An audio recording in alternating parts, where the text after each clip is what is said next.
of the Lord.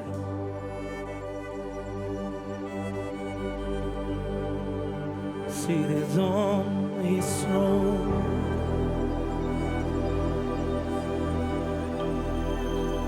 He was clothed in glory. Exalted high.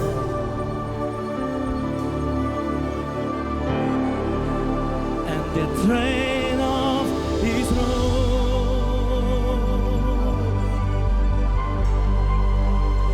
fills the temple,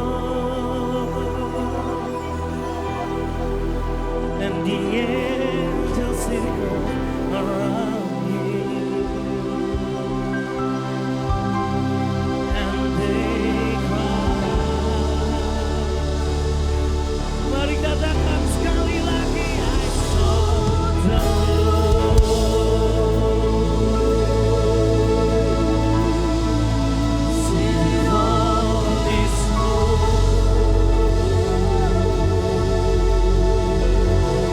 He was clothed in glory.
Saudara, hari ini saya mau ada sebuah pesan Tuhan yang saya rindu untuk kita semua tangkap dan kita semua terima hari ini. Dan hari ini Tuhan bicara pada saya tentang permukaan dan didikan. Saudara, tidak banyak orang suka dengan yang namanya permukaan dan didikan. Saya mau ajak kita buka firman Tuhan dalam Yohanes 4 ayat yang keempat. Yohanes 4 ayat yang keempat. Oh udah deh. Ia harus melintasi daerah Samaria. Percakapan dengan perempuan Samaria. Ayat yang keempat tertulis, ia harus melintasi daerah Samaria. Next. Maka sampailah ia ke sebuah kota di Samaria yang bernama Sikar, dekat tanah yang diberikan Yakub dahulu kepada anaknya Yusuf. Next. Di situ terdapat sumur Yakub. Yesus sangat letih oleh perjalanan, karena itu ia duduk di pinggir sumur itu. Hari kira-kira pukul 12. Maka datanglah seorang perempuan Samaria hendak menimba air. Kata Yesus kepadanya, berilah aku minum. Sebab murid-muridnya telah pergi ke kota membeli makanan.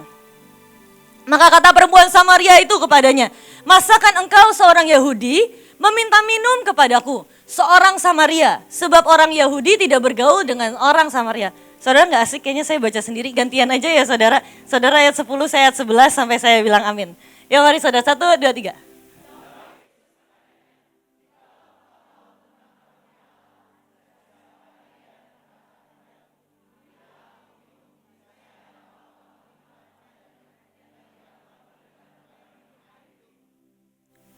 Next. Kata perempuan itu kepadanya, Tuhan, engkau tidak punya timba dan sumur ini amat dalam. Dari manakah engkau memperoleh air hidup itu?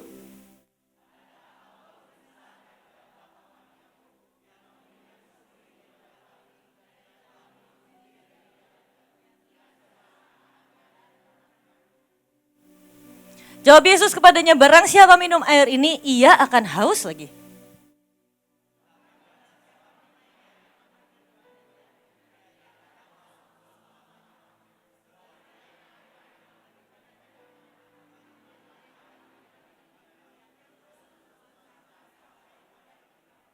Kata perempuan itu kepadanya, Tuhan, berikanlah aku air itu, supaya aku tidak haus dan tidak usah datang lagi ke sini untuk menimba air.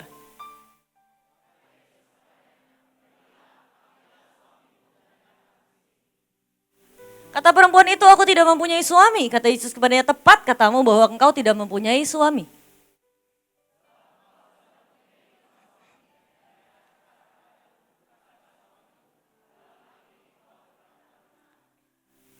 Kata perempuan itu kepadanya, Tuhan, nyata sekarang bahwa engkau seorang nabi.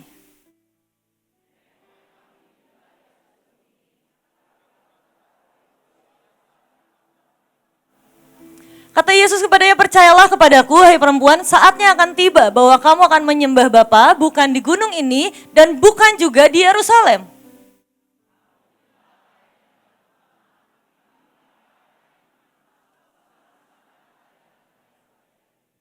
Tetapi saatnya akan datang dan sudah tiba sekarang bahwa penyembah-penyembah benar akan menyembah Bapa dalam roh dan kebenaran. Sebab Bapa menghendaki penyembah-penyembah demikian.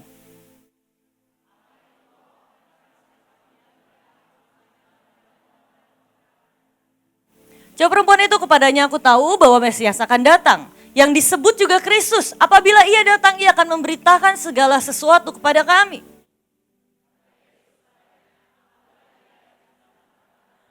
Amin.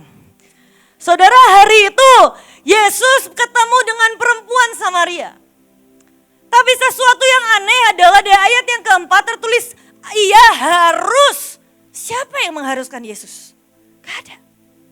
Kenapa Yesus sampai harus pergi melintas ke daerah Samaria? Hanya demi ketemu dengan seorang perempuan Samaria yang hari itu bukan siapa-siapa, hari itu cuma perempuan yang sudah menikah 5 kali dan yang hari itu pria yang bersamanya juga bukan suaminya. Tapi disitulah Yesus berkata, aku harus melintas ke daerah Samaria. Saudara, saya membaca, saya melihat ada sesuatu yang aneh di sini.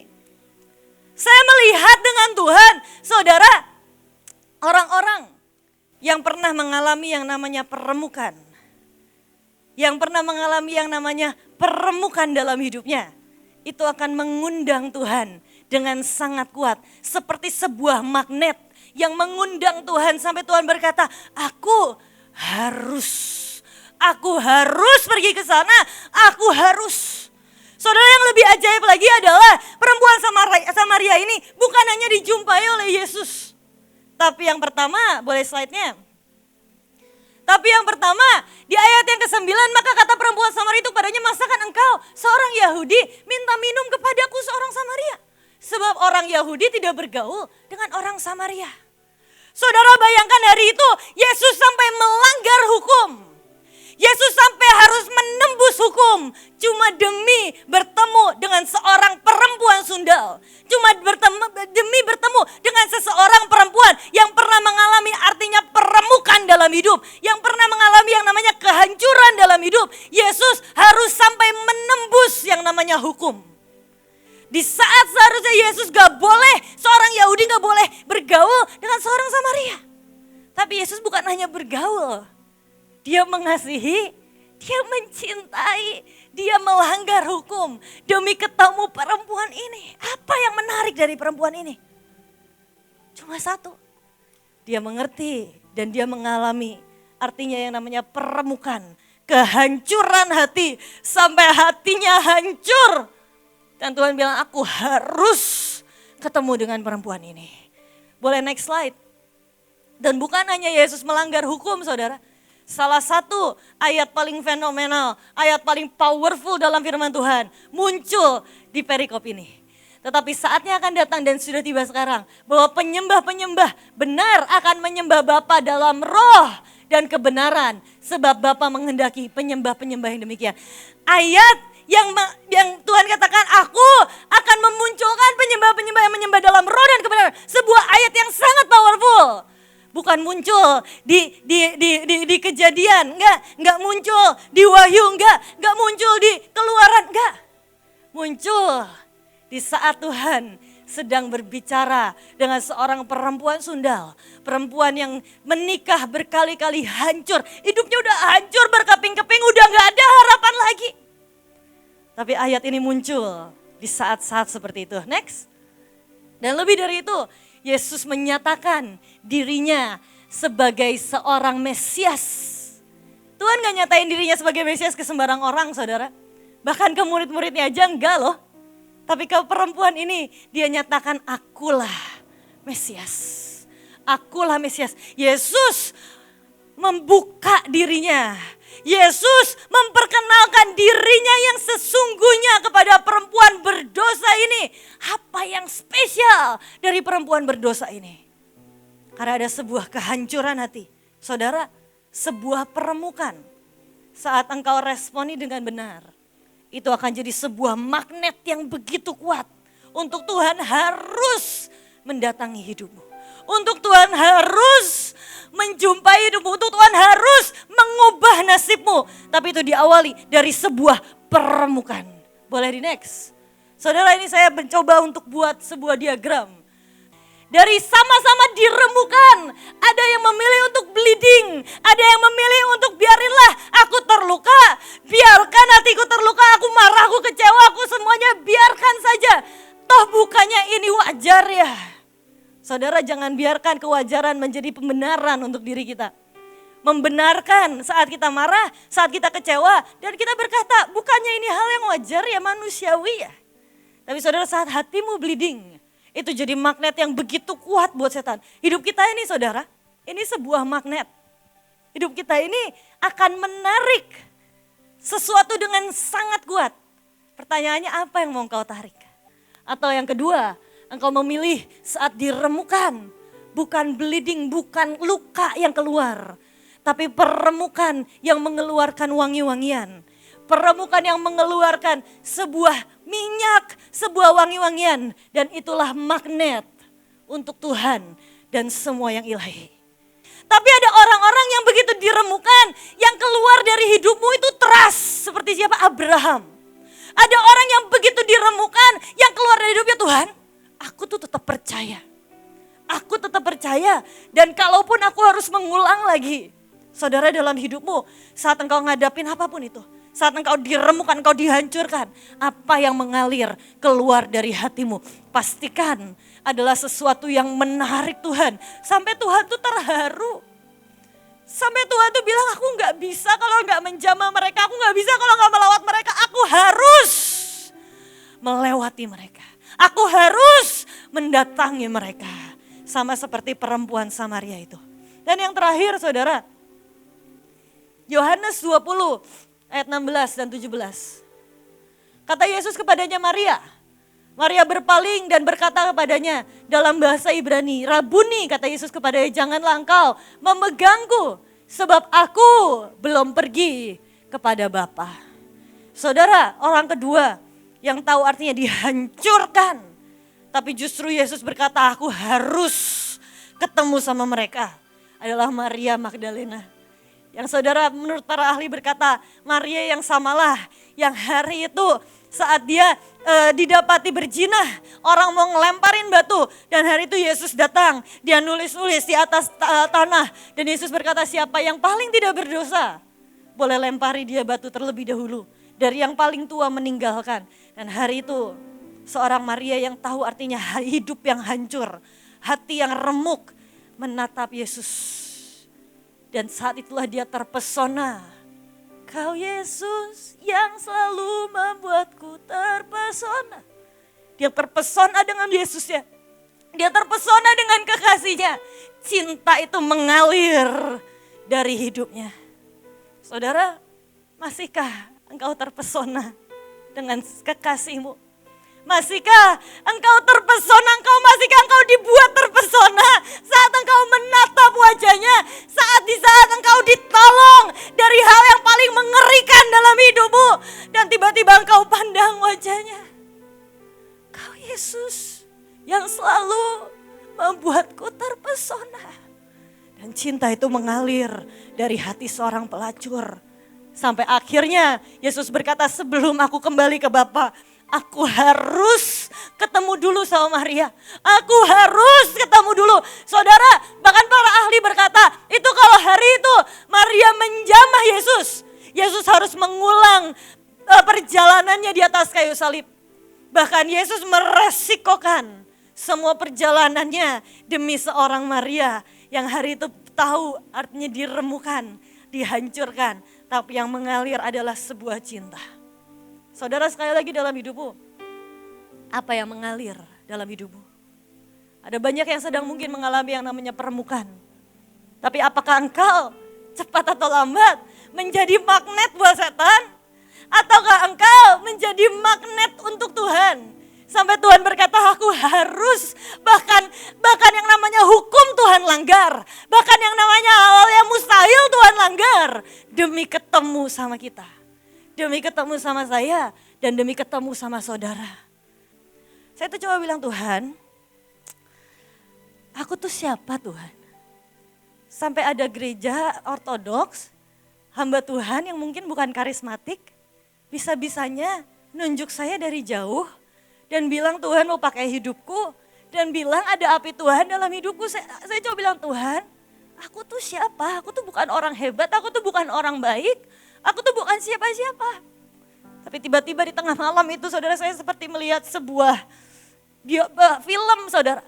Saya seperti melihat sebuah film dan saya melihat saya kecil.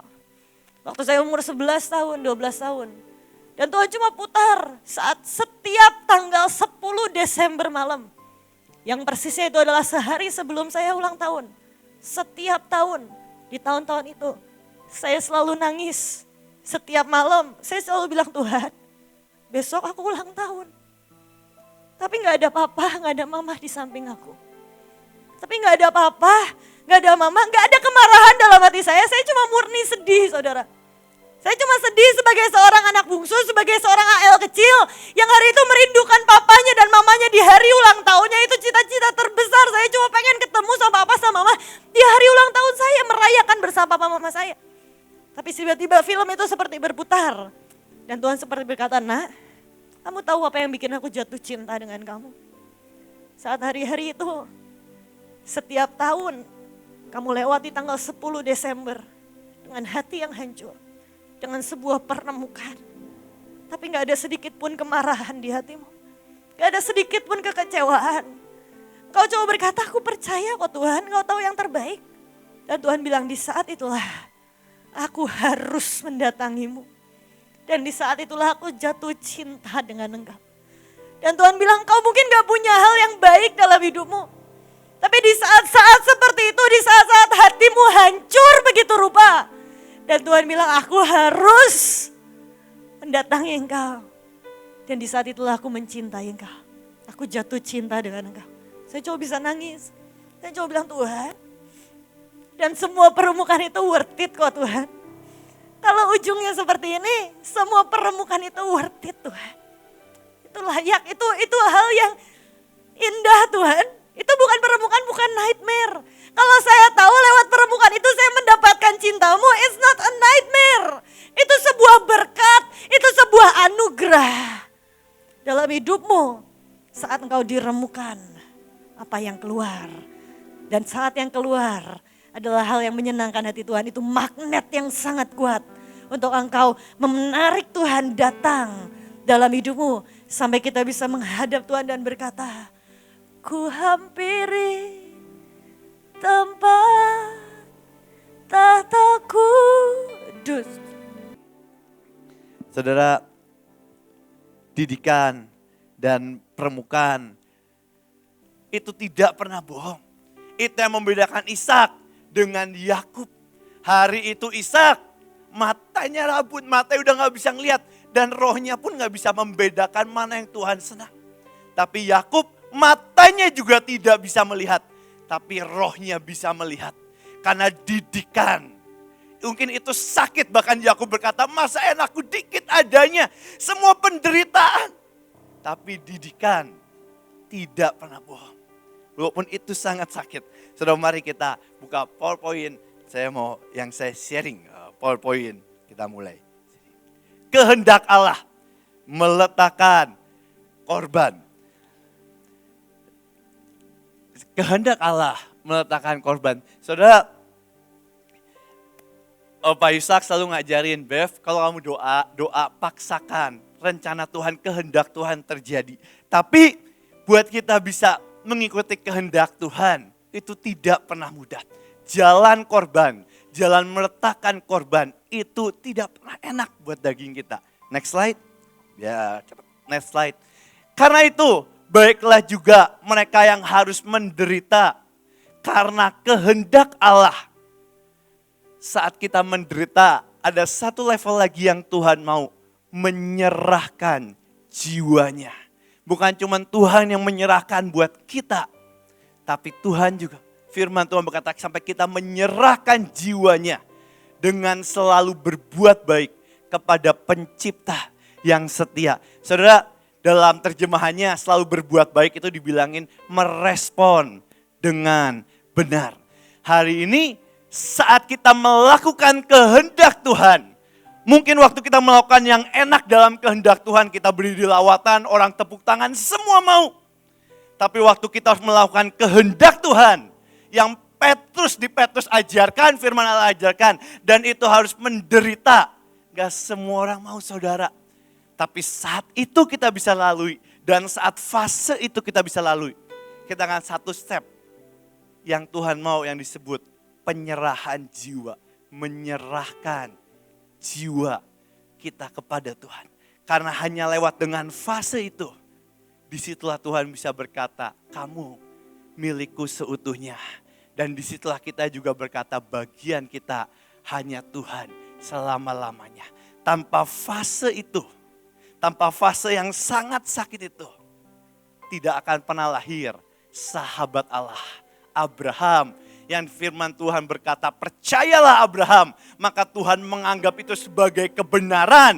Dan karena itu Abraham disebut sebagai sahabat Allah. Tapi tanpa fase itu makanya engkau juga disebut sahabat Allah. Tanpa fase pendidikan dan tanpa fase penyerahan jiwa. Tanpa fase permukaan yang tadi ayah bilang. Tidak akan pernah lahir sahabat Allah. Dan saudara, sejujurnya hari ini kita berkata kita menerima warisan. Kita menerima warisan yang ilahi. Ada satu level, ada satu anugerah yang sejujurnya itu juga menjadi bagian kita. Salah satu warisan anugerah terdahsyat yang pernah dialami oleh pendahulu kita. Hari itu Pak Yusak Cipto sampai satu titik yang disebut sahabat Allah. Dan seharusnya bagian kita juga, kita sampai satu anugerah dari Tuhan ketika kita menjadi sahabat Allah. Next slide selanjutnya. Ada 4 jalan yang dilalui oleh Abraham, sahabat Allah. Ada 4 jalan permukaan jiwa, ada 4 jalan penyerahan jiwa, ada 4 jalan korban, ada 4 jalan di mana Tuhan berkata kamu jadi milikku seutuhnya. Dan 4 jalan ini yang pernah dilalui oleh seorang pahlawan iman, seorang sahabat Allah yang bernama Abraham. Hari itu di jalan pertama disebut jalan natural. Karena hari itu jalan natural itu kalau saya boleh berkata seperti yang diajarin oleh Engkong. Paksakan rencanamu terjadi dalam hidupku. Di jalan itu bukan karena kita saudara. Bukan karena otak kita, bukan karena kemauan kita. Itu pure cuman karena keadaan yang Tuhan ubah sedemikian rupa. Sampai kita berkata ya udahlah, toh keadaan seperti ini. Next slide boleh.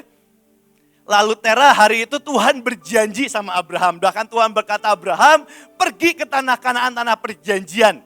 Tapi firman Tuhan berkata yang membuat Abraham pergi itu bukan Tuhan. Tapi sini katakan lalu Terah membawa Abram anaknya serta cucunya Lot.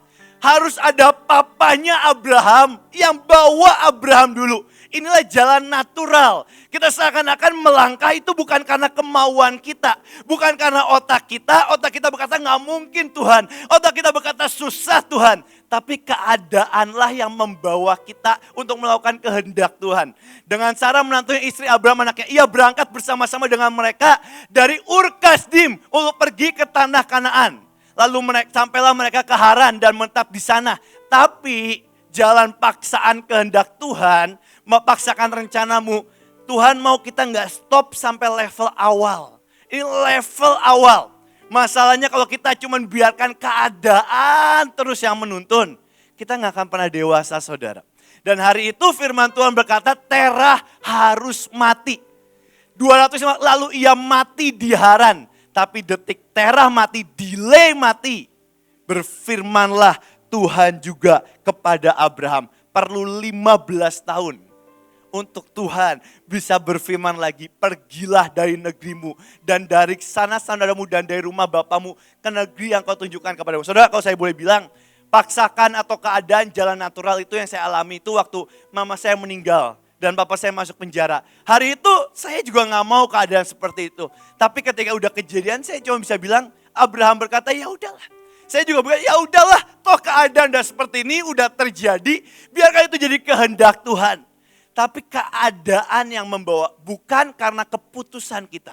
Satu titik dalam pengikutan kita akan Tuhan. Tuhan tetap mau respon dan keputusan kita. Itu makanya waktu kita percaya bukan karena keadaan. Kita yang harus mengucap dan berkata aku percaya Yesus menebus dosaku. Baru kita diselamatkan. Level pertama keadaan yang membuat itu. Tapi kita gak boleh berhenti sampai di situ. Masuk ke level kedua.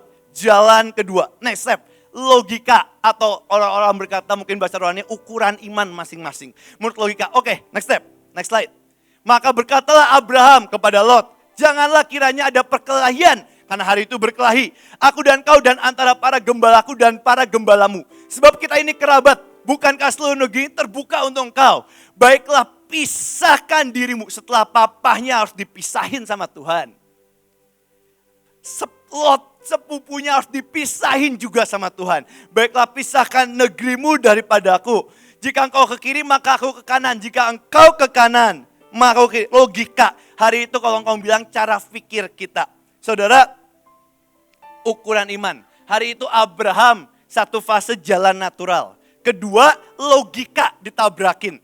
Dan saat kita menghadapi logika mungkin waktu kita pergi lawatan kayak kemarin KKR di Manado. Dan waktu kita KKR hitungannya gak pas. Logika kita yang nggak bisa ikut, tapi kita juga bilang ukuran iman. Kita menghadapi logika dan jalan ukuran iman. Di dua jalan itu rata-rata orang akan berhasil. Karena keadaan ya memang udah keadaan. Yang kedua ukuran iman logika, kalau bisa kita lalui. Kalau enggak kita ukur, bangun menara ukur. Kalau nggak bisa kita enggak. Di jalan itu rata-rata anak-anak Tuhan akan mulai bangkit. Dan akan mulai bersinar dan berkata, enak ya ikut Tuhan ya. Pengorbanan, korban itu enak ya.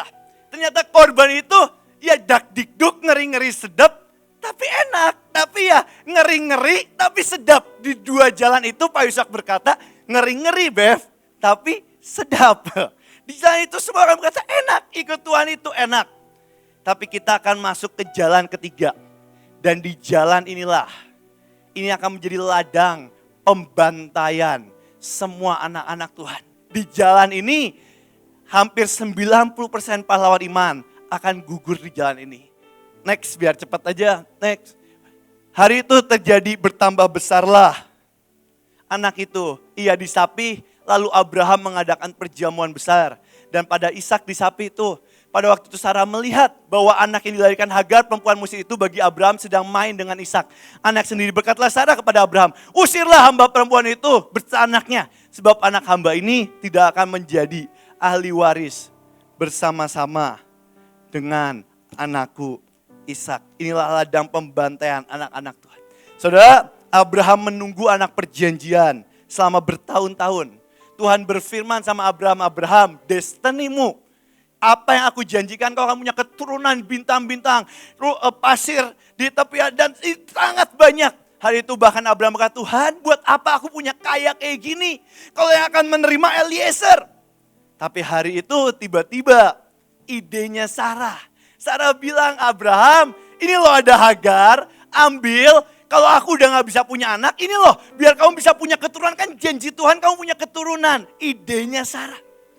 Abraham mengiyakan, hari itu mungkin gak ada nabi Tuhan yang buat konfirmasi. Ini benar atau bukan ya, kayak saya belajar sama Joshua ya Joshua. Kalau jodoh mengkonfirmasi dulu iya atau enggak. Hari itu mungkin gak ada. Dan hari itu Abraham melakukan semuanya karena berkata ya udahlah mungkin ini jalan Tuhan. Dan hari itu saat anaknya lahir, Ismail lahir. Hati Abraham sangat sukacita, ini penerusku, ini darah dagingku. Semua sukacita itu muncul, sangat bahagia. Tapi satu titik, Abraham masuk yang Tuhan sudah rencanakan jalan ketidakadilan. Tiba-tiba anaknya diusir, Hagar diusir. Dan saat Abraham kesal, hatinya kesal, justru Tuhan membela Sarah dan membela Ishak. Jangan kesal. Hari itu Abraham tahu kalau anakku ini diusir pasti mati. Belum sama gerombolan, belum sama kerajaan yang akan menyerang yang pernah bertarung dengan Abraham. Belum nanti mereka kehausan di tengah jalan, kan di tengah padang gurun, mereka pasti mati. Hatinya kesal, hatinya dikoyakan. Tapi di jalan itulah Tuhan sedang mendidik kepunyaan biji matanya. Saudara, di jalan itu bukan jalan yang mudah. Makanya Alkitab dengan sangat gamblang berkata, lalu kesalah Abraham. Lalu kesalah hati Abraham. Tapi saudara, sejujurnya jalan itu, inilah jalan air mata, inilah jalan penuh darah yang harus dilalui semua pahlawan iman. Karena di jalan itulah kita akan menjadi milik Tuhan yang seutuhnya. Karena di jalan itulah korban akan mulai diangkat. Karena di jalan itulah air mata akan memenuhi altar Tuhan. Tapi saudara, sejujurnya itulah jalan ketidakadilan yang harus dilalui semua pahlawan iman. Karena di jalan itulah hati kita dihancurkan. Di jalan itulah udah gak ada kata ngeri-ngeri sedap. Di jalan itulah udah gak ada sedapnya.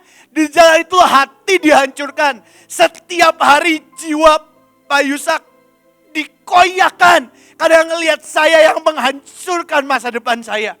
Di jalan itulah semua pahlawan iman akan berkata, aku gak mampu Tuhan. Aku gak mampu. Tapi saudara, saat saudara bisa melalui jalan itu, bukan dengan kekuatan saudara, tapi cuman pure percaya kepada Tuhan. Kita akan masuk ke fase yang terakhir. Dan saat kita masuk fase yang terakhir, disitulah kita menjadi milik Tuhan seutuhnya. Dan Tuhan bagian kita seutuhnya. Slide terakhir, jalan penyerahan jiwa. Saat kita bisa masuki fase ketidakadilan, di situ kita akan masuk fase penyerahan jiwa. Next slide. Lalu ia berfirman, janganlah bunuh anak itu dan jangan kau apa-apakan dia. Sebab telah ku ketahui sekarang bahwa engkau takut akan Allah dan engkau tidak segan-segan menyerahkan anakmu yang tunggal kepadaku. Saudara, di fase inilah kata hineni muncul. Di fase inilah kata penyembahan diangkat. Hari itu seorang yang telah sahabat Allah yang melalui 3 jalan itu. Saat Tuhan berfirman sedikit apapun, dia akan berkata, hineni, here I am. Dan hari itu bahkan Sarah pun gak tahu. Karena hari itu di jalan penyerahan jiwa, di jalan itu hanya antara kita dengan Tuhan. Tidak akan ada siapapun, hanya antara kita dengan Tuhan. Tapi seorang sahabat Allah yang bisa melalui 3 fase itu, masuk ke fase yang keempat. Ketika dia melakukan semuanya, disitulah hineni muncul. Disitulah ketika seorang Pak Yusak Cipto didatengin Tuhan dan bilang, Yusak, kamu udah ngelakuin semuanya dan kamu udah ngelakuin semuanya. Hari ini kalau aku buang kamu, aku taruh kamu di neraka, bagaimana? Dan di jalan itulah ketika sahabat Allah telah melalui 4 fase itu, dia akan berkata, Tuhan, kalau memang engkau mau aku di neraka, biarlah aku di neraka. Tapi kita hanya bisa jalan ketika kita melalui fase itu one by one. Dan di akhir, hanya Tuhan jadi bagian kita selama-lamanya. Nah, tutup mata, kita sembah Tuhan. Saya mau khotbah tentang Elia dan roh Isabel. Saudara.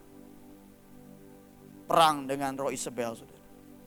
Tadi pagi saya masih belum, dari kemarin saya bilang hubungannya apa sih Tuhan dengan kehidupan sehari-hari kita sekarang. Tadi pagi Tuhan baru ngomong sama saya. Dia bilang kamu jelaskan. Bukankah Isabel itu sekarang sedang meniupkan suaranya kepada seluruh orang-orang di dunia ini. Mari kita baca saudara. Boleh firmannya dikasih tahu. Di dalam 1 Raja-Raja 18 ayat 36 sampai dengan 40. Kemudian pada waktu mempersembahkan korban petang, tampillah Nabi Elia dan berkata, ya Tuhan Allah Abraham, Ishak dan Israel, pada hari ini biarlah diketahui orang bahwa engkaulah Allah di tengah-tengah Israel, dan bahwa aku ini hambamu, dan bahwa atas firman-Mu lah aku melakukan segala perkara ini. Saudara lihat yang namanya Nabi Elia sebelum dia minta Tuhan menyambar api. Minta Tuhan turunkan api. Dia berkata apa? Aku tahu, biar mereka tahu Tuhan. Aku ini hambamu dan atas firman-Mu. Saudara garis bawahi. Kita melakukan apa-apa hari-hari ini. Bukan karena kuat dan gagah kita. Tapi atas firman Tuhan. Dan kita adalah hambanya. Amin saudara. Lalu turunlah api Tuhan menyambar habis korban bakaran. Kayu api, batu dan tanah itu, bahkan air yang dalam parit itu habis dijilatnya. Lalu ketika seluruh rakyat melihat kejadian itu, sujudlah mereka serta berkata, Tuhan, dialah Allah, Tuhan, dialah Allah. Saudara lihat, kata Elia kepada mereka, tangkaplah nabi-nabi Baal itu, seorang pun dari mereka tidak boleh luput. Setelah ditangkap, Elia membawa mereka ke sungai Kison dan menyembeli mereka di sana. Habis musuhnya. Ajaib saudara. Siapa yang percaya kalau kita ditempatkan Tuhan menjadi orang yang lebih dari pemenang? Boleh angkat tangan? Lebih dari pemenang. Tapi ingat ya, mau jadi pemenang dan lebih dari pemenang, itu ada jalan. ada proses yang harus kita hadapi day by day, saudara. Waktu demi waktu, saudara. Next. 1 Raja-Raja 19. Nah ini saudara. Ketika Ahab memberitahukan kepada Isabel segala yang dilakukan Elia, dan perial Elia membunuh semua nabi Baal itu kepadangan pedang. Maka Isabel menyuruh seorang suruhan mengatakan kepada Elia, beginilah kiranya para Allah menghukum kamu. Bapak Ibu lihat ya, itu Allahnya bukan Allah lu besar loh. Isabel itu bukan nyembah Allah Tuhan Yesus, bukan. Dia menyembah Baal, menyembah berhala. Demikianlah kiranya para Allah menghukum aku, bahkan lebih lagi daripada itu. Jika besok kira-kira pada itu engkau tidak membuat nyawamu sama seperti nyawa salah seorang dari mereka itu. Lihat saudara. Maka takutlah Elia. Lalu bangkit dan pergi menyelamatkan nyawanya. Dan setelah sampai di Berseba yang termasuk wilayah Yehuda, ia meninggalkan bujangnya di sana. Saudara, saya mau berkata buat saudara. Ini Elia ceritanya habis nyalain Nabi Baal, saudara. 450. Lihat kenapa, apa yang terjadi. Next. Saudara tahu ya. Dalam 1 Raja-Raja 18, Elia baru saja mengarahkan 450 nabi palsu. Namun ia menyingkir ke gua di mana ia mulai berperang dengan roh Isabel. Saudara, saya mau berkata buat saudara ya. Isabel adalah roh yang dipersembahkan sebagai seorang wanita dalam Alkitabnya. Bukan wanitanya, tapi rohnya saudara. Dan rohnya itu sekarang masih ada saudara. Ada 4 tanda yang minimal saudara harus ngerti yang sekarang sedang terjadi. Next. Tanda yang pertama saudara mesti ngerti. Ketakutan yang irasional dan rasa tidak aman. Boleh gak kita takut saudara? Boleh. Tapi takut ini berlebihan saudara. Sebenarnya Elia dapat mengalahkan ancaman itu. Tetapi suara-suara itu yang didengar menghapuskan seluruh kebaikan Tuhan, pertolongan Tuhan yang kita terima selama ini. Saudara. Yang kedua saudara, roh bunuh diri. Ngeri ya Bapak. Elia ingin mati ketika dia berada dalam pengaruh roh Isabel. Saudara, saya mau berkata buat saudara. Yohanes 10 ayat 10 berkata apa? Iblis datang hanya untuk mencuri, membunuh dan membinasakan. Jadi kalau saudara seperti itu, saya mau berkata buat saudara, itu bukan dari Tuhan. Mana ada Tuhan ngomong begini, lu bunuh diri aja masuk surga, ada. Tuhan dikatakan di sini, aku datang supaya mereka mempunyai hidup dan mempunyai dalam segala kelimpahan. Iblis datang untuk mencuri, membunuh, membinasakan. Tapi dia datang supaya dibalikkan punya kehidupan dan memberi kita kelimpahan. Saudara, kelimpahan bukan berarti saudara akan dapat harta banyak, bukan loh saudara. Kelimpahan itu bicara gini loh, saudara punya keluarga gak pernah sakit. Itu kelimpahan saudara. Belajar melihat gini loh, kelimpahan jangan picik dengan duit banyak, belum tentu saudara. Tuh, oksigen sebulan 2 miliar, ada kita 2 miliar. 2 ember ada tuh kita di rumah, ember. Serius saudara. Amin. Tidak ada roh bunuh diri lagi saudara. Amin. Yang ketiga saudara, kebingungan. Nah ini, Elia tidak ingin terus hidup dan berada dalam gua, terisolasi dan sendirian. Roh ini membuat seorang kebingungan dan merupakan semua hal baik yang pernah terjadi dalam hidupnya. Roh ini dia membuat kita tidak dapat melihat segala sesuatu yang jelas, merasa ada kabut dalam roh dan bingung kemana Tuhan membawa kita. Bukankah seperti sekarang ini?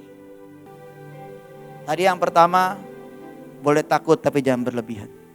Jangan sampai kena intimidasi.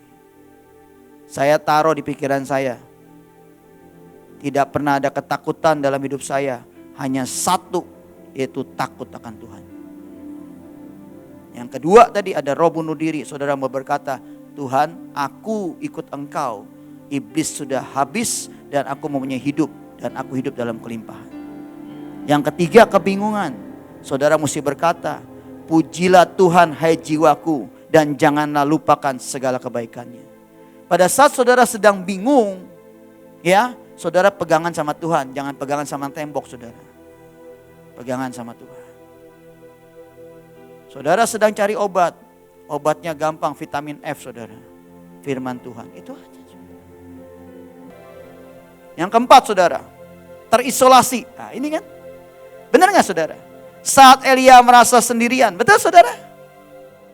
Saudara, saya mau berkata buat saudara, justru saat-saat ini yang namanya kita sedang nuai jiwa-jiwa begitu banyak saudara.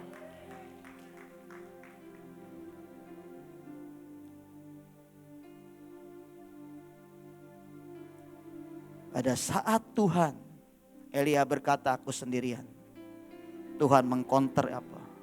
Aku sudah siapkan 7.000 orang yang tidak menyembah Baal. Saudara tahu 7.000 itu dari mana? Kalau saudara baca Alkitab, sebelum-sebelumnya tidak ada kata-kata Tuhan nyiapkan 7.000. Elia pada saat perang lawan Nabi Baal, dia cuma sendirian saudara. Tapi kenapa dalam sekejap Tuhan berkata, aku sediakan 7.000 orang yang tidak menyembah Baal. Saudara tahu dari mana itu datangnya? Pada saat Elia menghabiskan Nabi Baal. Pada saat Tuhan menurunkan api, mendadak orang-orang bertobat dan bertemu dengan Tuhan. Dan dalam sekejap Tuhan siapkan 7.000 orang dengan kuasa dan otoritas sebagai seorang nabi. Dan mendadak Tuhan bilang, Elia, engkau tidak sendirian. Artinya apa? Tuhan tidak pernah meninggalkan kita sendiri. Amin Bapak. Tuhan pernah berkata dalam firman-Nya, batu akan bisa kujadikan buat memberitakan Injil. Keledai pun bisa berikan. Bapak Ibu, saya mau berkata kita ini sama Tuhan tuh mahal biayanya Bapak Ibu. Coba Bapak Ibu lihat keledai cuman begitu-gitu doang. Ngomong, bertobat ke semua orang. Bertobat semua Bapak Ibu. Lihat ada keledai bisa bicara. Tapi Tuhan karena kenapa? Kita satu DNA dengan Tuhan. Amin Bapak Ibu. Saya jelasin saudara ya. Ini profesor dokter. Tahun 86. Secara sains loh, secara ilmu. Dia selidiki DNA kita. Ada 4 jembatan yang dia bilang. Setiap untuk menghubungkan setiap sel-sel dalam DNA kita. Saudara tahu pada saat dia lihat. Itu angkanya 10, 5, 6, 5. Dan menurut Ibrani, Y, H, W, Yahweh. Saudara tahu setiap sel dalam hidup kita. Ternyata Tuhan sudah tulis itu namaku sendiri. Saya baru mengerti kenapa mereka berlomba-lomba ingin menghabiskan kita punya DNA.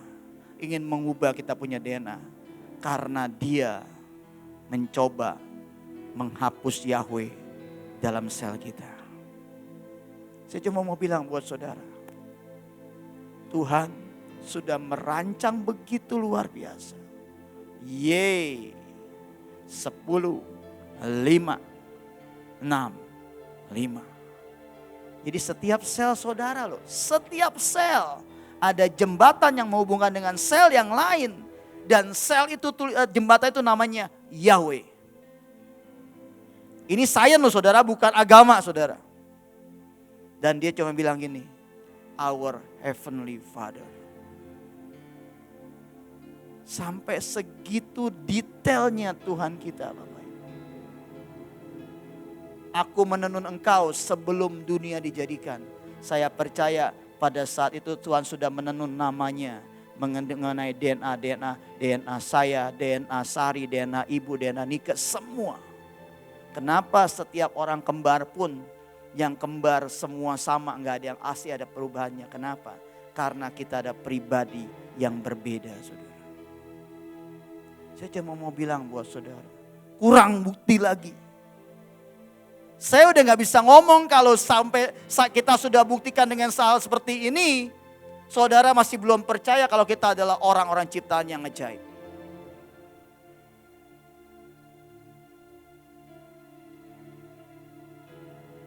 Siapa yang mau dirubah DNA-nya dah? Saya sampai mati pun saya berkata, Tuhan, hidup dan matiku di tangan-Mu. Aku tidak akan pernah biarkan ada orang yang mau merusak DNA-ku. Sampai kapanpun. Yang mengertilah, mengertilah. Tapi saya mau berkata buat saudara, makin hari saudara akan dihadapkan dengan hal seperti itu. Next, sebelum saya terakhir ini slide yang terakhir, sebelum saya serahkan kepada Bu Iin. Slide yang terakhir.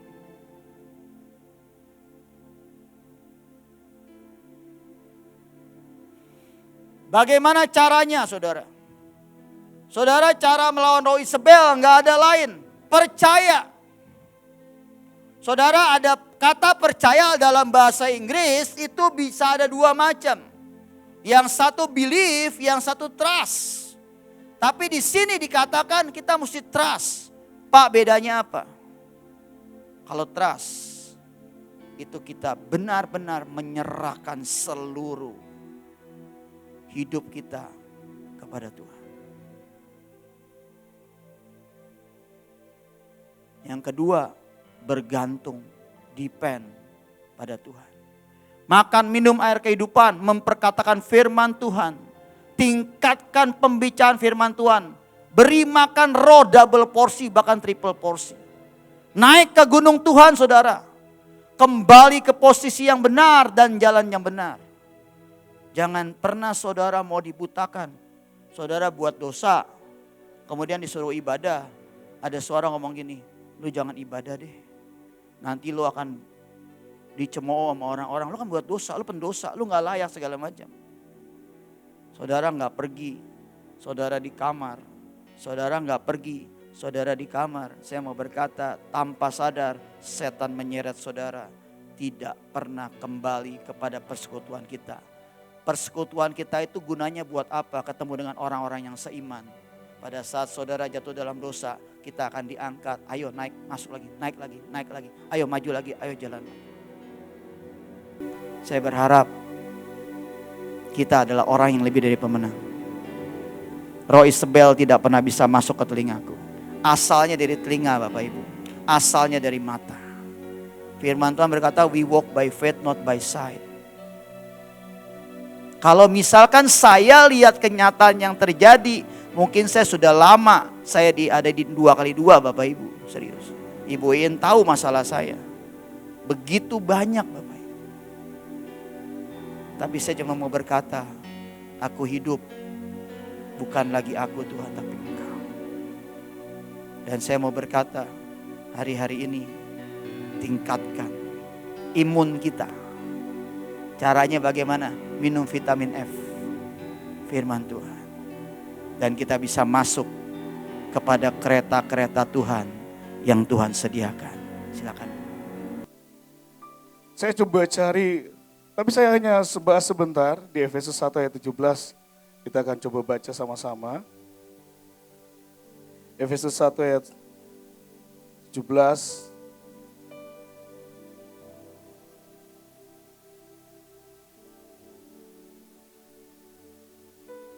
Boleh media tolong bantu.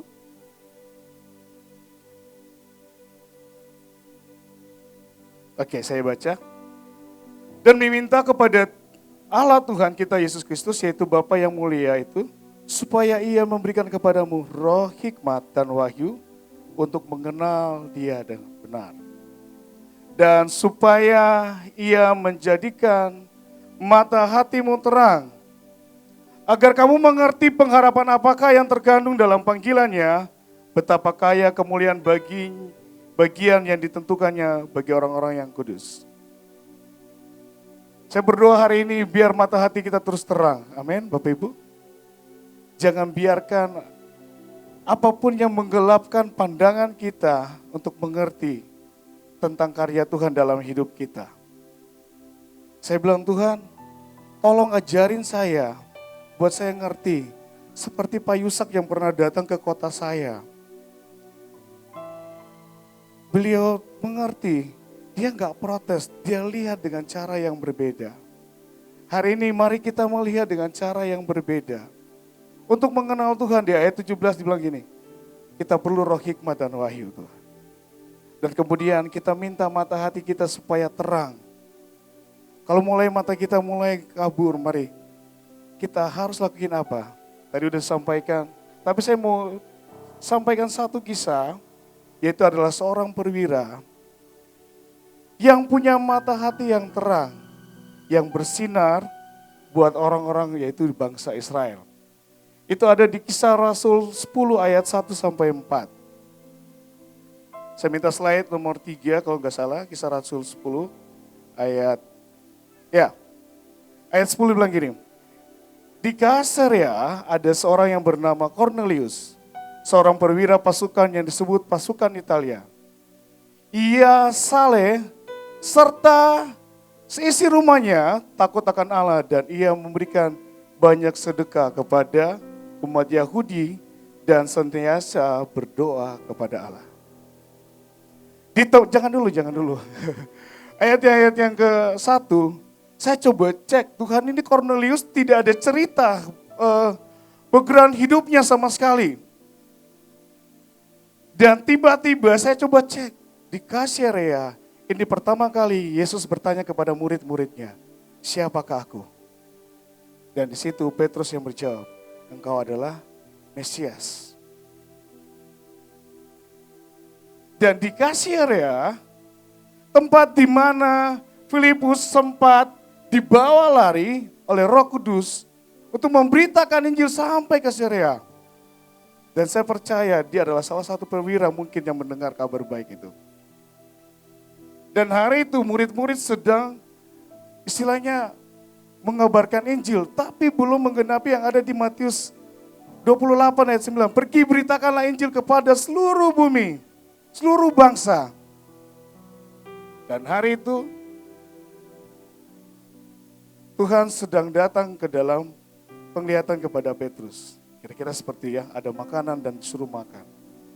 Tapi saya bilang Tuhan apa maksudnya? Coba pelajari tentang Cornelius. Di ayat yang keempat, tolong ayat yang keempat, Cornelius ya, 3. Dalam satu penglihatan kira-kira jam 3 petang jelas tampak kepadanya seorang malaikat Allah masuk ke rumahnya dan berdoa kepadanya. Cornelius, ia menatap malaikat itu dengan takut dan dia berkata, ada apa Tuhan?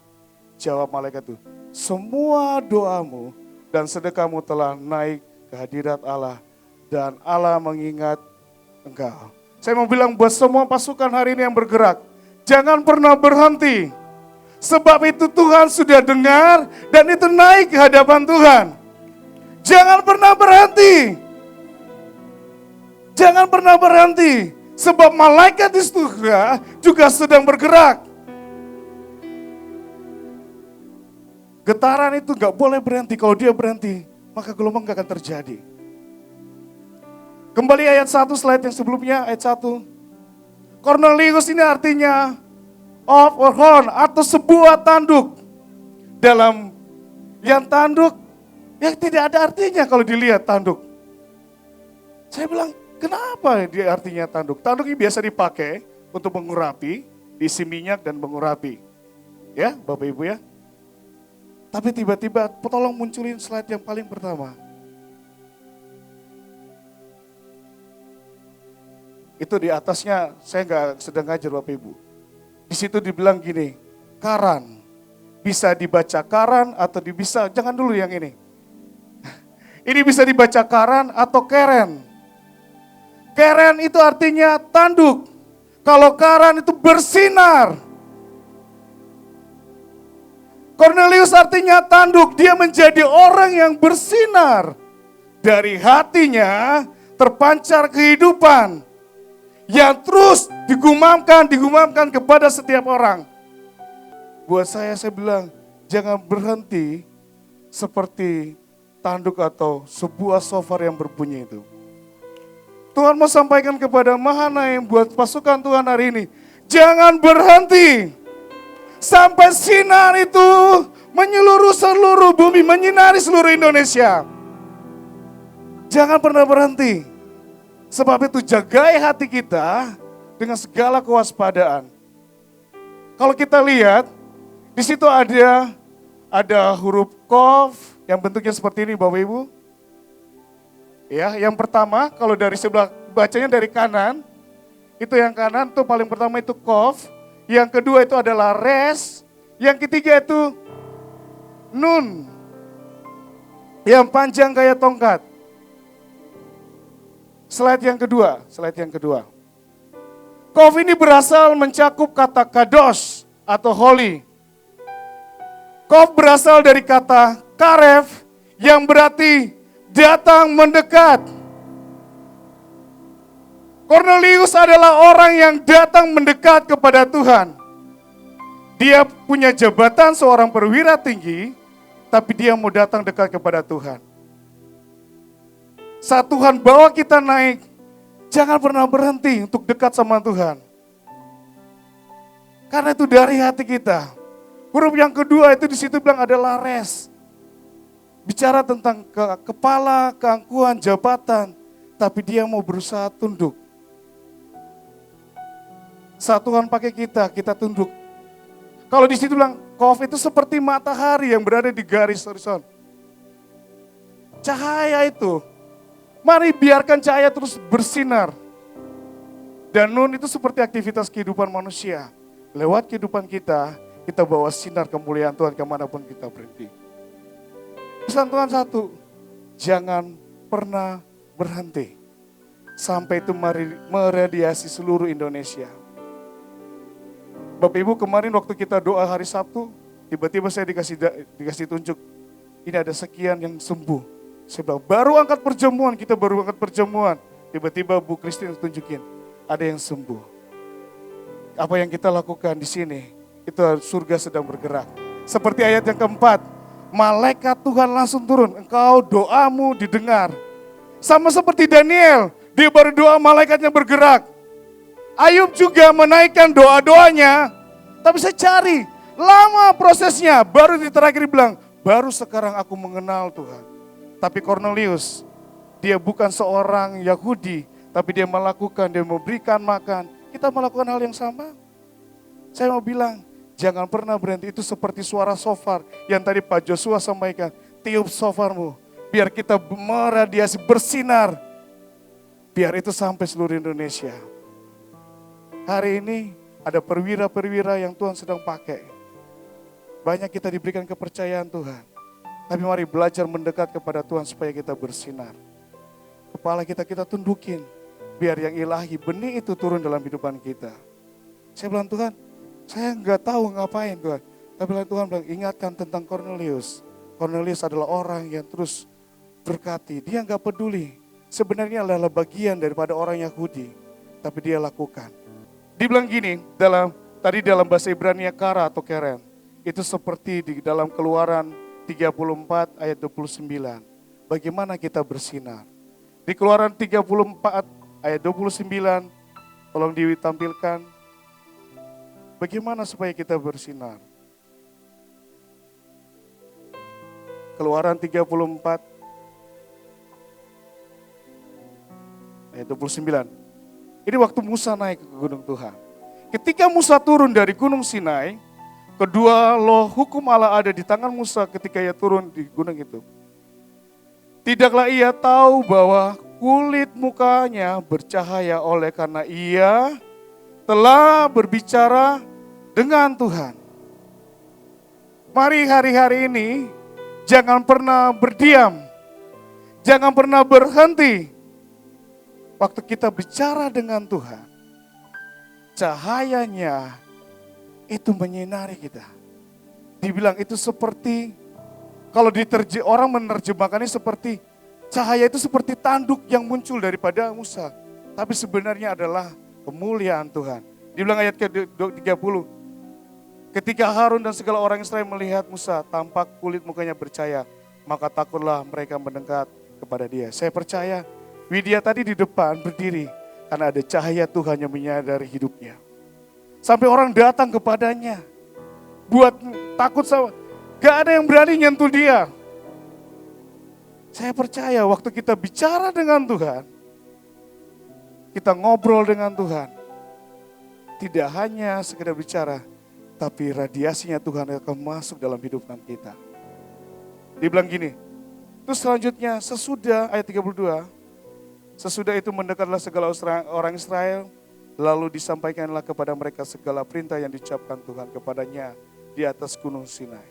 Setelah Musa selesai berbicara dengan mereka, diselubunginya lah mukanya lah. Tetapi apabila Musa masuk menghadap Tuhan untuk berbicara dengan dia, ditanggalkannya lah selubung itu sampai ia keluar. Dan apabila ia keluar, dikatakannya lah kepada orang Israel apa yang diperintahkan kepadanya. Hari-hari ini jangan pernah berhenti untuk berbicara dengan Tuhan. Jangan berhenti seperti Cornelius yang melakukan kebaikan. Ada firman yang berkata, Galatia 6 ayat 9, jangan jemu-jemu engkau berbuat baik. Kalau sudah waktunya, engkau akan menerima hasilnya. Mungkin hari ini kita belum melihat hasilnya, tapi akan muncul seperti fajar di pagi hari. Saya mau sampaikan, jangan pernah berhenti dan jangan pernah berdiam diri. Asyiweros itu dia artinya berdiam, tidak bersuara. Mari kita jadi orang yang jangan berdiam. Semuanya lagi gerak, kita sama-sama bergerak. Waktu kita berbicara dengan Tuhan, mendekat kepada Tuhan, maka yang ilahi sedang dinyatakan buat kita. Amin. Ini yang saya sampaikan buat pagi hari ini. Mulailah seperti shofar itu yang mengumandangkan suara kebenaran. Dan biar hati kita bersinar. Dilihat orang. Orang tahu, oh di sana di STT, di Pemenang, di unit ini semuanya ada sinar kemuliaan Tuhan. Tapi tergantung kita mau bergerak apa tidak. Makanya tadi bilang, jangan berdiam diri. Cornelius memilih untuk tidak berdiam diri. Apa yang terjadi?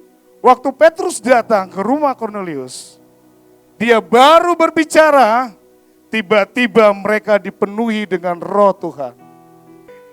Oke, terima kasih Tuhan buat pagi hari ini. Ini yang saya mau sampaikan buat Mahane, buat pasukan Tuhan pagi hari ini. Jangan pernah berhenti. Karena kemuliaan Tuhan itu harus terus dan terus dan terus. Seperti Cornelius yang melakukan apa yang Tuhan kerjakan dalam hatinya. Terima kasih. Saudara, ada beberapa banyak orang itu selalu saudara mengeluh dengan saya. Saudara, dia berkata, kenapa ya hidup saya itu susah? Kenapa semuanya yang diberitakan firman itu tidak pernah terjadi dalam hidup saya? Kenapa saya kena serangan? Dan sejujurnya saya melihat memang dua golongan, saudara. Golongan yang satu adalah golongan yang kuat lari, melihat garis akhir. Dan kemudian saudara mereka terus berkemenangan. Tapi ada satu golongan yang tertatih-tatih. Saudara, istilah saya, maju berapa langkah kena serang. Ya, maju berapa langkah saudara ragu-ragu. Kemudian saudara maju berapa langkah berhenti kecewa. Saudara tertatih-tatih saudara. Saudara, dan pada waktu itu saya mulai berdoa, Tuhan apa yang membedakan? Kenapa yang satu dengan sangat kuat, yang satu tertatih-tatih? Saudara, dan kemudian Tuhan berkata dengan sangat jelas sama saya, kereta. Yang satu jalan kaki, kata Tuhan. Yang satu naik kereta. Dan itu yang membuat berbeda. Hari ini saya berdoa supaya saudara gak jalan kaki. Tapi putuskan masuk kereta. Amin. Kalau saudara jalan kaki kena serang. Lama. Saudara, engkau tidak menikmati banyak hal. Ya. Dan pada waktu saya pelajari tentang kereta, dibantu sama banyak anak, luar biasa, ada Daniel yang bantu, ada kemarin, ada anak-anak lah yang bantu banyak, ada Joy. Ternyata di Alkitab itu banyak sekali. Saudara, dan apa yang saya sampaikan, ini enggak ada, saudara ya, 25% tuh enggak ada. Mungkin baru 10%. Dan saya berharap saudara menangkap. Yang penting masukkan dirimu dalam kereta Tuhan. Amin. Saudara, jangan ada yang gak masuk kereta. Karena itu membuat kita capek lama, saudara. Saudara, ternyata Alkitab kita bicara tentang kereta dari awal. Salah satunya pasti saudara ingat buat pengangkatan, ada kereta Elia. Saudara, yang penuh dengan api yang mengangkat Elia. Masih ingat? Jadi untuk pengangkatan aja ada keretanya, saudara. Saudara, sekali lagi mari belajar. Oke, yang pertama saudara, boleh siapkan PowerPoint-nya? Ya. Saudara, yang pertama saudara adalah kereta perang. Saudara, ya 1 Raja-Raja 20 ayat 2. Lalu kerahkan tentara sebanyak tentara yang telah gugur dari pihakmu. Demikian pula kuda dan kereta sebanyak yang dahulu. Marilah kita berperang melawan mereka di tanah rata. Pastilah kita lebih kuat dari mereka. Raja mendengarkan usul mereka dan bertindaklah demikian. Yesaya 66 ayat 15. Lihat Tuhan datang dengan api. Dan keretanya seperti angin puyuh. Ia akan menurunkan murkanya dengan kegeramannya. Dan tegurannya dengan nyala api. Saudara, yang pertama ada kereta perang. Musuh punya kereta perang. Dan tadi di atas saudara itu punyanya musuh. Banyak saudara. Nah, kalau saudara musuh pakai kereta perang. Saudara jalan kaki. Kira-kira gimana? Kalah. Padahal Tuhan punya kereta juga. Dan kereta perang Tuhan dengan api. Kecepatannya seperti angin badai, saudara. Angin puyuh. Saudara, ini bayangin. Jadi kalau kita naik di keretanya Tuhan, kita tenang. Saudara, yang satu lagi berkata, itu siapa? Saya bilang, kenapa? Ada malaikat Jibril. Mereka taunya mungkin Jibril, saudara ya. Jibril itu Jibrael kalau kita, Gabriel kalau kita ya. Malaikat Jibril dan malaikat Mikael. Kalau Mikael sama, saudara. Saudara, dia bilang itu jalan. Saudara, kenapa? Karena keretanya jalan duluan. Jadi saya yang penumpangnya gak usah ngapa-ngapain, betul kan? Ini kereta perang. Kalau saudara punya ini dan naik di situ, maka saudara tidak perlu repot, saudara. Kemanapun saudara pergi, Tuhan buka jalan. Dan saudara akan melihat kemenangan demi kemenangan, saudara. Sekali lagi, pertama, masukkan dirimu dalam relnya Tuhan. Di kereta saudara perang. Nah, saudara bisa masuk kereta yang lain. Saudara lihat ya, ini kereta. Kelihatan di situ orangnya sebanyak itu? Nah, kelihatan? Ya, numpuk semuanya. Saudara, inilah kereta harvest. Kereta saudara yang kita akan lihat. Saudara, di dalam Yoel 2 ayat 5 berkata, seperti gemerlap kereta di atas puncak-puncak gunung. Demikian mereka melompat-lompat. Seperti keletiknya nyala api yang melahap tunggul jerami. Seperti bangsa yang kuat mengatur barisan perang. Saudara, ada suara kereta di atas puncak-puncak gunung. Jadi sekali lagi saya mau berkata, ada puncak lawatan, puncak supranatural, puncak keajaiban, puncak anugerah. Saudara, dan itulah puncak. Dan orang yang sampai di puncak itu mereka yang naik kereta. Sampai di sini ngerti? Saudara, di atas gunung-gunung itu ada bunyi kereta. Saudara, jadi saudara tidak bisa ke atas. Capek kalau mendaki pelan-pelan. Nah, saudara, mari naik kereta. Saudara, dikatakan berbahagialah orang yang haus dan lapar akan kebenaran. Senantiasa mencari Tuhan sebab engkau dipuaskan. Nah, syaratnya tuh buat masuk kereta ini, saudara cuma butuh haus dan lapar. Seperti yang tadi Pak Stefanus bilang. Saudara, engkau bisa makan, ya. Tetapi gak haus, gak lapar. Jadi masakannya cuma gini ya, udah sembari lalulah. 1-2 sendok selesai. Saudara, dan kemudian kita lihat ya, dalam Yohanes 6 ayat 24. Terusin ya. Saudara, dikatakan ketika orang banyak itu melihat bahwa Yesus dan murid-muridnya tidak ada di sana, mereka pun naik ke dalam perahu-perahu itu. Pergi ke Kapernaum untuk mencari Yesus. Akan ada satu saat mereka akan mencari saudara. Amin. Saudara, dan yang mencari saudara adalah orang banyak, saudara. Saudara, engkau tidak akan pernah berhenti. Saudara, dicari orang. Karena orang, saudara, membutuhkan engkau. Saudara, dan sekali lagi, karena saudara masuk kereta. Saudara, ini kereta di Bangladesh sebenarnya. Saudara, hari itu mereka mempunyai acara religius. Mereka ada acara, saudara, harusnya kereta itu cuma menampung 3.000. Tetapi karena semua orang pengen ikut, saudara, akhirnya kereta itu sekali jalan, banyak saudara keretanya, menampung 30.000. Sampai saudara ya, kayak begitu. Ada yang duduk di atas, ada yang duduk di bawah, pegangan dan jalan, saudara. Gantungan pun jalan. Mungkin saudara berkata, Bu, kapan? Sebentar lagi. Inilah kereta Grand Finale Harvest. Saudara, kita lihat lagi kereta percepatan. Nah ini saudara, ada banyak orang gak masuk kereta percepatan, hidupnya panjang lama. Saudara, yang mereka yang dari awal ikut Mahanaim tahu. Saya buka saudara, pertama kali rumah singgah itu 30 orang. Yang kedua udah 150. Saudara, yang ketiga sudah 500 lebih. Saudara, dan itu terus bertumbuh sampai hari ini.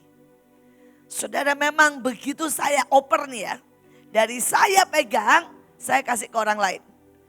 Kalau enggak stuck, menurun. Hanya sedikit yang naik. Bak. Saudara, yang satu ada kereta percepatan. Apapun yang dibuat jadi besar. Saudara, yang satu keretanya bukan naik kereta sih, jalan kaki. Jadi kalau jalan kaki sudah bisa bayangin gak? Ngangkut paling banyak ya 5 orang. Itu udah pakai pegangan kiri kanan, udah susah banget. Betul kan? Saudara, hari ini dalam soal pekerjaan. Kata Roh Kudus kepada Filipus, pergi keluar, dekati kereta itu.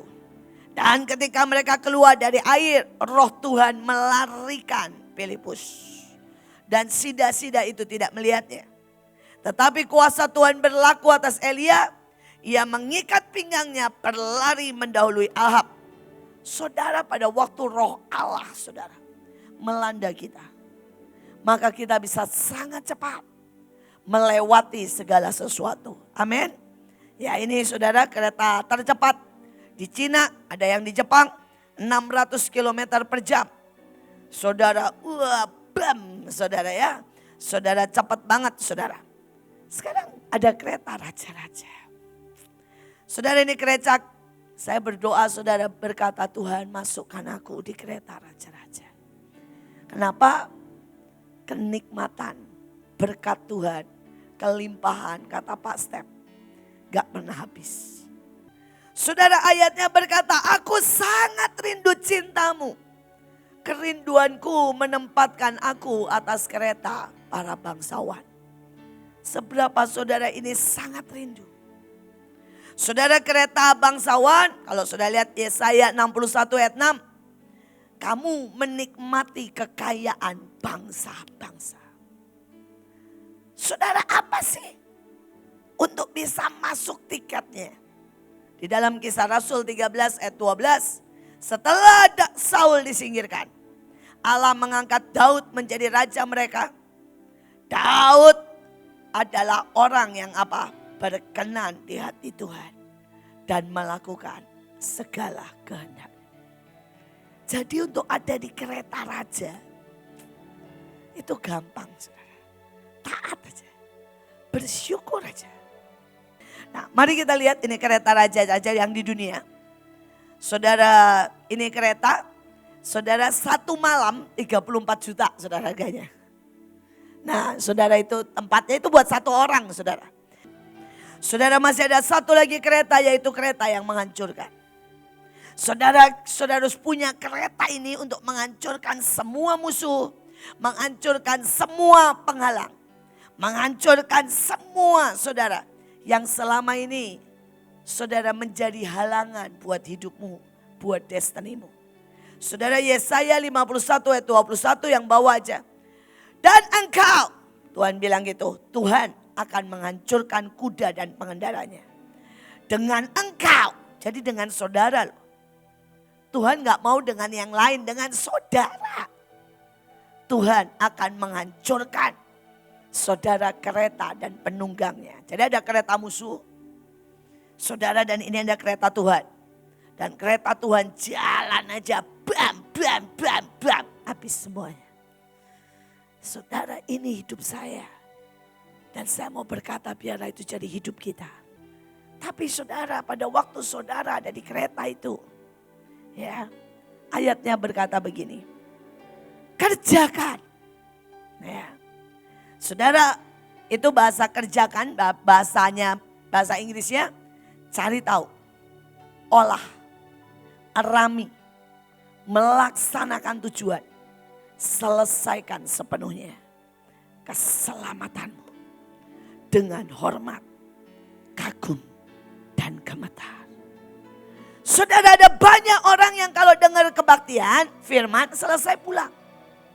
Tapi saudara tidak kerjakan. Saudara tidak pernah olah. Saudara, karena itu olah. Cari tahu itu pertama. Setelah itu erami. Erami itu artinya gini, disimpan di sini. Sembari jalan tuh bilang gini, Tuhan saya masuk kereta. Tuhan please bawa saya masuk. Kereta yang mana Tuhan? Ya kalau boleh sih kereta raja-raja. Tapi sebelumnya saya juga mau kereta perang Tuhan. Ya. Saudara, itu namanya mengerami. Sampai itu tiba-tiba saudara rasa, saudara bam masuk. Dikatakan saudara melaksanakan. Syaratnya apa masuk kereta? Pikirkan, laksanakan. Tuntaskan sampai beres. Sekali lagi, saudara, kita sedang masuk dalam keretanya Tuhan. Dan berkat Tuhan sangat melimpah dalam hidup kita. Amin. Ya, saudara, sekali lagi saya cuma mau teruskan. Ya, ini ada jalan-jalan ekstrim yang kadang-kadang Tuhan bawa dalam hidup kita. Teruskan. Ya, saudara, ini melewati vulkanik. Jadi bayangin ya saudara, selama kereta jalan itu kerasa gempanya. Jalan terus. Saudara, kemudian ada satu lagi. Saudara, itu dia kalau naik melewati jembatan yang bergoncang karena ada angin. Saudara, sekian 4.200 meter itu di atas permukaan air. Satu lagi. Next. Ya. Nah, ini lain lagi saudara. Saudara, ini berat banget 99 ton. Saudara, panjangnya 7 kilometer. Saudara bisa bayangin ya. Itu nanti saudara kita akan tahu Mahanaim itu kelihatannya kereta itu tuh panjang saudara. Saudara, hari ini kita punya 34 unit. Tuh hari ini 34 unit saudara. Dan saya tahu di depan mungkin ada 100 unit saudara ya. Saudara, dan 34 unit, setiap unit punya banyak banget. Saudara punya rumah singgah, punya saudara yang namanya dapur umum. Jadi saudara, saya tidak tahu lagi. Panjang. Dan itulah kalau kita masuk dalam keretanya Tuhan. Ya, saudara, dia boleh melewati apapun. Jalan boleh berliku-liku, tapi enggak usah takut. Saya akan tutup, mari kita baca ayat yang terakhir. 3, 2, 1. Jikalau aku berjalan dalam lembah bayang-bayang maut sekalipun, tiada juga aku takut bahaya. Karena engkau juga menyertai aku, bahwa batangmu dan tongkatmu menghibur aku. Saudara, yang kedua dikatakan, waktu suaranya, yuk baca sama-sama. 3, 2, 1. Waktu itu suaranya menggoncang bumi. Tetapi sekarang ia memberikan janji. Satu kali lagi aku menggoncangkan bukan hanya bumi, melainkan langit juga. Ungkapan satu kali lagi menunjukkan kepada perubahan apa yang dapat digoncangkan. Karena ia dijadikan supaya tinggal tetap apa yang tidak tergoncangkan.